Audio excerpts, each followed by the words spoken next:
जैसा कि आप लोगों को पता है कि झारखंड बोर्ड, ठीक है, सेकेंड टर्म के लिए सभी सब्जेक्ट का जो है मॉडल सेट आ चुका है। ठीक है, तो आज की वीडियो में हम 12th क्लास का जो केमिस्ट्री है, ठीक है, उसका सेट 1 का सॉल्यूशन हम डालेंगे। ठीक है, तो टोटल 5 सेट दिया गया है, तो बारी बारी से जो है सेट 1, सेट 2, सेट 3, इस तरह से पांचों सेट का जो है वो वीडियो सॉल्यूशन डिटेल्ड डिस्कशन करके हम वीडियो को इस चैनल पर अपलोड करेंगे। ठीक है, तो अगर आप लोग चैनल पर नए हैं तो चैनल को सब्सक्राइब कर लीजिएगा और अपने यार दोस्तों के साथ शेयर कर दीजिएगा, ताकि जो हम यहाँ पर डिटेल्ड डिस्कशन कर रहे हैं उसका फ़ायदा दूसरों को भी मिल सके। तो जैसा कि आप लोग सभी स्टूडेंट सेट को देख लिए होंगे, तो जो सेट है वो टोटल 3 सेक्शन में जो है क्वेश्चन को डिवाइड किया गया है। टोटल 19 क्वेश्चन है, इसमें कुछ इंस्ट्रक्शन दिए गए हैं कि इतने ही क्वेश्चन को सॉल्व करना, तो सब यहाँ पर हम डिस्कस नहीं कर रहे हैं। टोटल क्वेश्चन जितना 19 जो क्वेश्चन है सब का हम सॉल्यूशन अच्छे तरीके से यहाँ पर कर रहे हैं। ठीक है, तो सभी क्वेश्चन को जो है आप लोग तैयार कर लिए और फिर वहाँ पर जितना क्वेश्चन जो इंस्ट्रक्शन है उसके अनुसार तो वहाँ पर लिखना ही है। ठीक है, तो इस जो है वीडियो को स्किप नहीं कीजिए, क्योंकि यहाँ पर प्रत्येक क्वेश्चन का जो सॉल्यूशन है अच्छे से बताया गया है। आप वीडियो को पूरा देखिएगा, जिससे आप लोग अगर पूरा पढ़े हैं तो पूरा रिवाइज भी हो जाएगा। तो समय को बर्बाद ना करते हुए हम लोग वीडियो की शुरुआत करते हैं सेक्शन ए से। ठीक है, तो देखिए यहाँ पर सबसे पहला क्वेश्चन क्या है, सेक्शन ए सेट 1 का पहला क्वेश्चन है, what is the unit of first order rate constant. यहाँ पर डायरेक्ट हम लोग क्या कर सकते हैं, आंसर भी लिख सकते हैं, जो कि आंसर क्या हो जाएगा इसका यूनिट हो जाएगा पर टाइम, टाइम इनवर्स। ठीक है, आंसर इसका हो जाएगा पर टाइम। तो यहाँ पर टाइम में लिख के यहाँ पर सेकंड भी लिख सकते हैं, पर मिनट भी लिख सकते हैं, पर आवर भी लिख सकते हैं, पर ईयर भी लिख सकते हैं। ठीक है, तो फर्स्ट ऑर्डर रिएक्शन के रेट कांस्टेंट का जो यूनिट होता है वो टाइम इनवर्स पर सेकंड भी लिख सकते हैं, तब भी से पर मिनट भी, पर आवर भी, पर ईयर भी।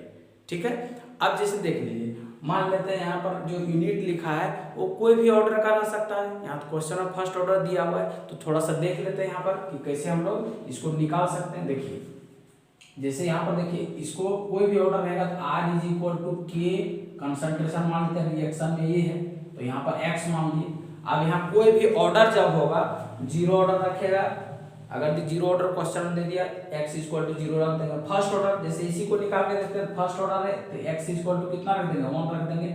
अब देखिए रेट क्या होता है, रेट हो गया dc/dt, change in concentration by time, अब k और ये हो गया कंसंट्रेशन। तो यहाँ कंसंट्रेशन को हम लोग रख देंगे मोल बाय लीटर, मोल बाय लीटर, और टाइम है और k यहाँ कर दिया, कंसंट्रेशन का यूनिट होता है मोल बाय लीटर। देखिए मोल बाय लीटर कट गया, के का यूनिट हो गया टाइम इनवर्स।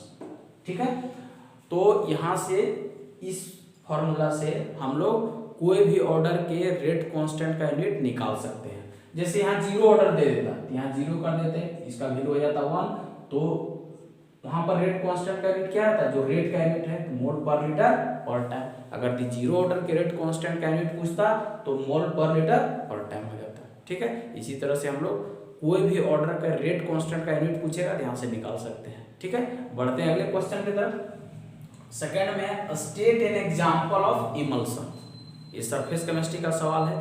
तो इमल्शन किसको बोलते हैं कि जब डिस्पर्स्ड फेज लिक्विड हो और डिस्पर्सन मीडियम भी लिक्विड हो, उसी को बोलते हैं इमल्शन। और इमल्शन आप लोग पढ़े होंगे, और नहीं पढ़े तो सुन लीजिए कि इमल्शन जो है वो 2 तरह का होता है, oil in water type emulsion और water in oil type emulsion. ठीक है, यहाँ एक एग्जांपल लिखने बोला है, तो इसका आंसर हम लोग बहुत सारा जैसे यहाँ लिख सकते हैं, मिल्क हो गया एग्जांपल। यहाँ हेयर ऑयल भी लिख सकते हैं, हेयर ऑयल। ठीक है, तो सेकेंड का आंसर क्या हो जाएगा, मिल्क या हेयर ऑयल, कुछ भी। ये दोनों एग्जांपल किसका है, इमल्शन का है। बढ़ते हैं अगले क्वेश्चन की तरफ। Question number 3, right 1 example of bidentate ligand. ये जो कोऑर्डिनेशन कंपाउंड का सवाल है, तो बाइडेंटेड लिगेंड किसको बोलते हैं, तो बाइडेंटेड लिगेंड बोलते हैं वैसा लिगेंड। पहले तो लिगेंड हम लोग को पता होना चाहिए, लिगेंड बोलते हैं species which donates lone pair of electron, या इलेक्ट्रॉन जो डोनेट करता है उसको लिगेंड्स बोलते हैं। बाइडेंटेड, बाय मतलब 2, डेंटेड मतलब डोनेशन। ठीक है।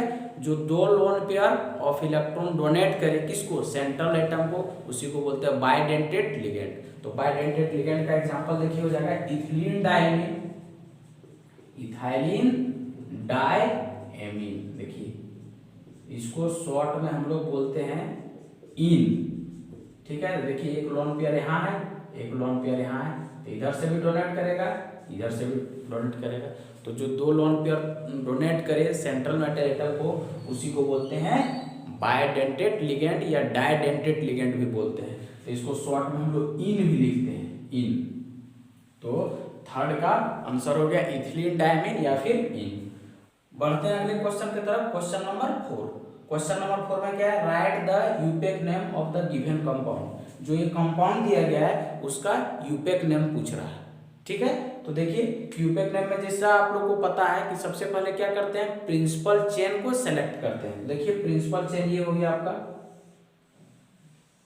ये हो गया प्रिंसिपल चेन। अब क्या करते हैं, नंबरिंग करते हैं। प्रिंसिपल चेन में कितना कार्बन है, 1 2 3, 3 कार्बन है। तो नंबरिंग करते हैं, नंबरिंग यहां से कीजिए 1 2 3। अब देखिए दूसरा नंबर कार्बन पे कौन सा फंक्शनल ग्रुप है, एमीन, और कार्बन कितना है 3, तो propane two amine, propane two amine. तो एक चीज यहां पर ध्यान दीजिएगा कि जब नाम लिखते हैं तो देखिए PROPANE को लिख देता है तो वो गलत हो जाएगा, क्योंकि ई यहां लिखेंगे ए, दोनों वोवेल एक साथ, अगर ये नेमिंग करते हैं 2 वोवेल एक साथ नहीं आता है, इसलिए यहां से ई हटा दिए हैं, तो इसका नाम हो जाएगा प्रोपेन टू एमीन, ठीक है। आगे हम लोग पढ़ते हैं अब क्वेश्चन नंबर 5 की तरफ।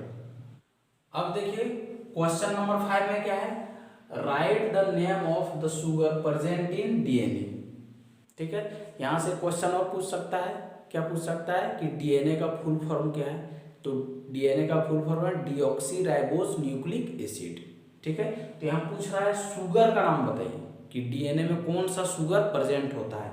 तो डीएनए में जो है वो शुगर जो प्रेजेंट होता है वो है D2 डीऑक्सी राइबोज, ये शुगर प्रेजेंट होता है, ठीक है। डी फॉर्म में रहता है डीऑक्सी राइबोज शुगर जो होता है, ठीक है। और अगर यदि यही पूछ देता क्वेश्चन कि कौन सा शुगर प्रेजेंट होता है आरएनए में, ठीक है, तो आरएनए में क्या होता है, आरएनए का फुल फॉर्म क्या है, राइबोज न्यूक्लिक एसिड, इसलिए वहां पर जो शुगर हो जाएगा डी राइबोज शुगर हो जाएगा, ठीक है। जबकि डीएनए में क्या है, D2 डीऑक्सी राइबोज, ठीक है। चलिए बढ़ते हैं अगले क्वेश्चन की तरफ, question number 6। Right the monomer of nylon 66। Nylon 66 का क्या मोनोमर है, तो आप लोगों को पता है कि ये क्या है, नाइलॉन 66 पॉलीमर। और पॉलीमर किससे मिलकर बना होता है, मोनोमर से, ठीक है। तो नाइलॉन 66 का जो मोनोमर है, 66 करने मतलब इसमें क्या कि इसमें 6 कार्बन का 2 मोनोमर जो है वो आपस में मिलता है, तब बनाता है नाइलॉन 66, ठीक है। तो इसका जो मोनोमर है वो है हेक्सामिथाइलिन डायमीन, हेक्सामिथाइलिन डायमीन और एडिपिक एसिड। इसका स्ट्रक्चर भी अगर बोल दिया तो ये हो जाएगा हेक्सामिथाइलिन डायमीन का क्या हो जाएगा, देखिए हेक्सामिथाइलिन और डायमीन NH2 दोनों तरफ कर देंगे, क्योंकि हेक्सामिथाइलिन डायमीन और एडिपिक एसिड CH2 का होल 4, इधर भी COH इधर भी COH, ठीक है। ये हो गया एडिपिक एसिड। तो नाइलॉन 66 का जो मोनोमर है हेक्सामिथाइलिन डायमीन और एडिपिक एसिड, ठीक है। बढ़ते हैं अगले क्वेश्चन की तरफ, क्वेश्चन नंबर 7। क्वेश्चन नंबर 7 में क्या है, what is tincture of iodine. Tincture of iodine क्या है, ठीक है। तो टिंचर ऑफ आयोडीन जो है वो आयोडीन का सॉल्यूशन है, इसको किसमें प्रिपेयर किया जाता है, इथेनॉल में, ठीक है। तो ये यूज इसका यहां से पूछ सकता है कि what is the use of tincture of iodine. तो टिंचर ऑफ आयोडीन जो है वो एंटीसेप्टिक के रूप में, जब घाव हो जाता है, ठीक है, तो उसमें एंटीसेप्टिक के रूप में इसको यूज किया जाता है। तो लिखेंगे इट इज अ सॉल्यूशन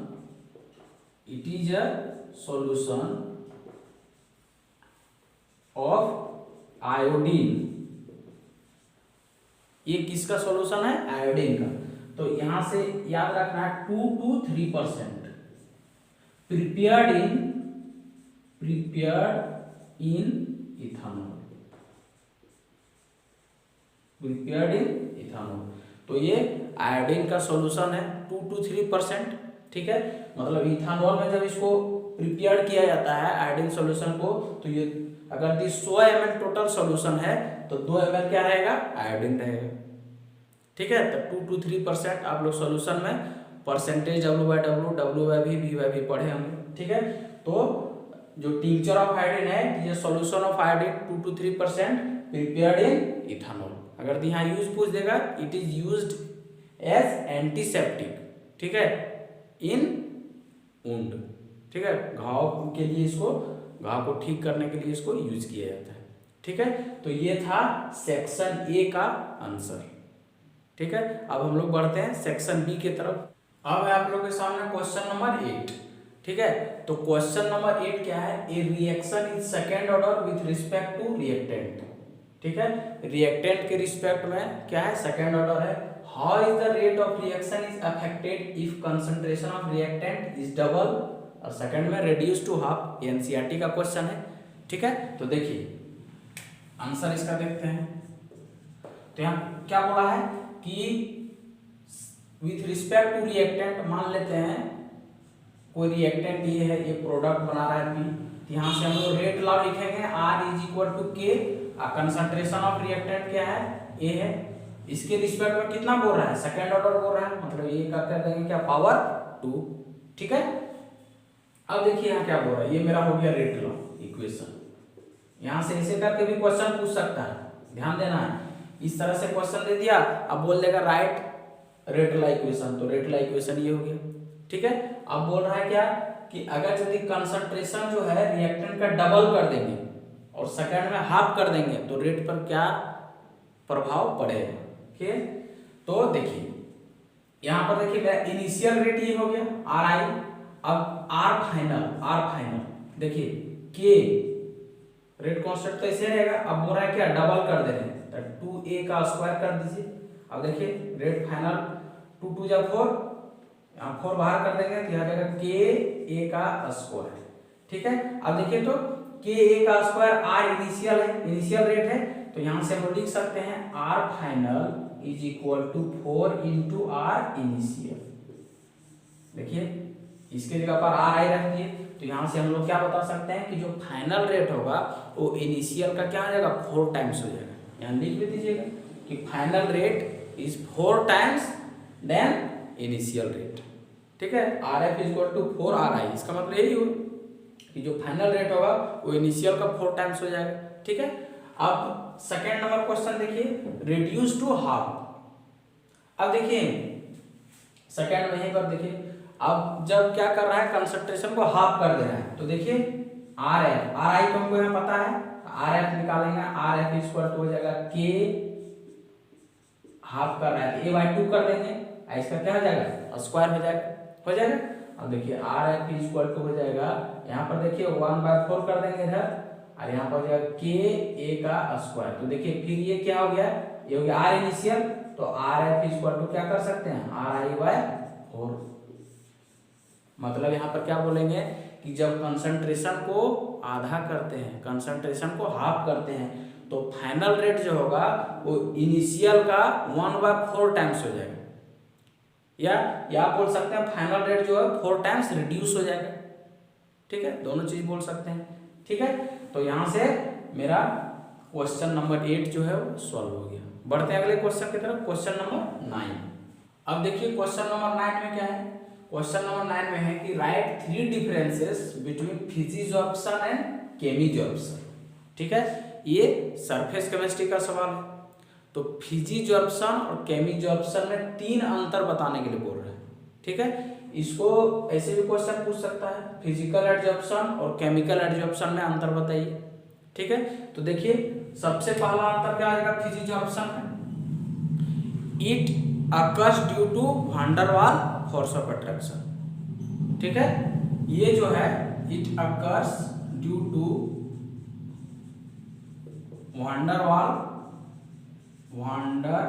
वाल फोर्स ऑफ अट्रैक्शन।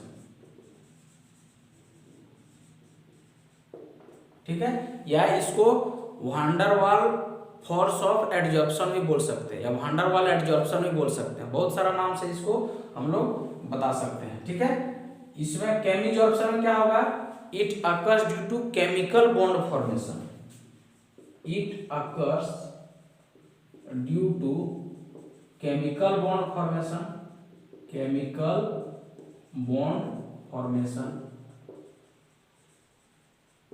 ठीक है, दूसरा हम लोग बता सकते हैं क्या, फिजिजॉर्प्शन जो है वो स्पेसिफिक नहीं होता है नेचर में। ठीक है, जैसे इसको एग्जांपल थोड़ा समझिए, जैसे मान लेते हैं कि जैसे ठंडा के दिन में ही जैकेट हम लोग पहनते हैं तो उस पर क्या धूल जमा हो जाता है, उसको हम लोग डंडा से झाड़ सकते हैं, तो धूल क्या होगा, झड़ जाएगा। तो वो एग्जांपल किसका हो गया, फिजिजॉर्प्शन का, वो भी वांडरवाल फोर्स से अट्रैक्ट रहता है। ठीक है, जैसे कंबल उमल को भी हम लोग झाड़ते हैं डंडा लेके, तो वो भी किसका एग्जांपल हो गया, फिजिकल एडजॉर्प्शन का। केमिजॉर्प्शन, जैसे गाड़ी पर जो कलर लगा रहता है वो किसका एग्जांपल है, केमिकल एडजॉर्प्शन का, उसमें जो कलर रहता है उसको आसानी से हटा सकते हैं क्या, नहीं। ठीक है, तो स्ट्रॉन्ग केमिकल बॉन्ड से जो है वो एडजॉर्बेट पर, उस सरफेस जो है उस पर क्या रहता है, एडजॉर्ब रहता है। ठीक है ना, जो सरफेस रहता है उसको क्या बोलते हैं, एडजॉर्बेंट, और जो एडजॉर्ब होता है उसको बोलते हैं एडजॉर्बेट। ठीक है, तो कलर हो गया, एडजॉर्बेट हो गया, अब जिस सरफेस पर वो एडजॉर्ब है उसको क्या बोलते हैं, एडजॉर्बेंट। ठीक है ना, तो it occurs due to chemical bond formation. ठीक है, तो यहाँ पर बोल देंगे कि ये क्या होता है, स्पेसिफिक इन नेचर नहीं होता है, it is not specific in nature, it is not specific in nature, specific in nature. और ये क्या होता है, हाईली स्पेसिफिक होता है, केमिजॉर्प्शन। ठीक है, कलर एक बार एडजॉर्ब हो गया अगर दी एडजॉर्बेंट पे, सरफेस पे, तो ये फिर कलर फिर नहीं बन सकता, वो खत्म हो गया। ठीक है, it is highly specific in nature, highly specific in nature.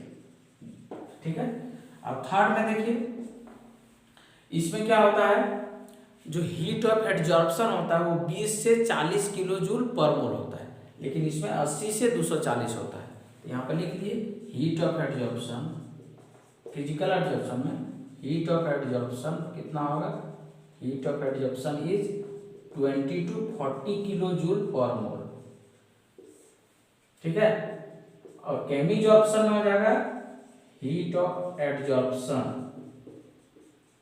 Heat of adsorption is 80 to 240 kilo joule per mole. ठीक है, तो यहाँ पर 3 अंतर ये हो गया, है बहुत सारा। ठीक है, कि इसमें क्या होता है, एक्टिवेशन एनर्जी की जरूरत नहीं होता है, इसमें एक्टिवेशन एनर्जी की जरूरत होता है, ये लो टेम्परेचर पे ज़्यादा फेवरेबल होता है, ये हाई टेम्परेचर पे होता है। ठीक है, तो 3 ठो बोला, हम लोग यहाँ पर 3 ठो ये लिख के अपना आंसर खत्म करेंगे। ठीक है ना, बढ़ते हैं अगले क्वेश्चन की तरफ, क्वेश्चन नंबर 10।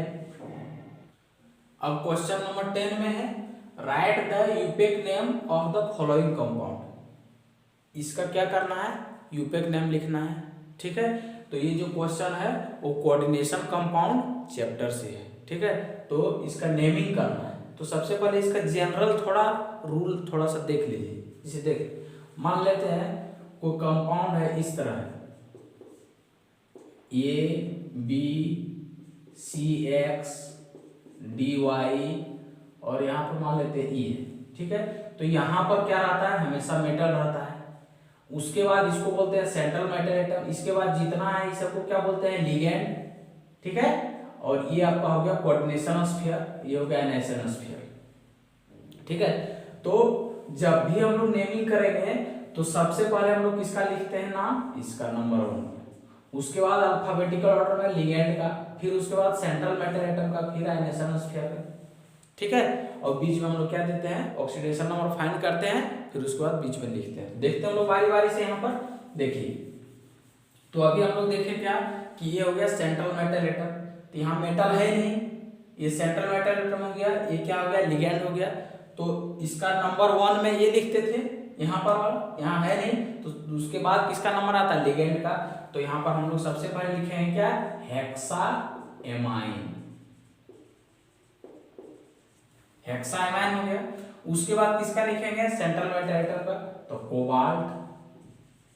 उसके बाद ऑक्सीडेशन इसका नंबर देंगे, देखिए थोड़ा सा ऑक्सीडेशन नंबर इसको हम फाइंड करेंगे। एक्स ये कंपाउंड है तो 0 × 6 0 हो गया। और क्लोरीन का कितना होता है -1, तो -1 × 3 -3 इज इक्वल टू कितना हो जाएगा 0। एक्स इक्वल टू कितना हो गया 3, तो हम लोग रोमन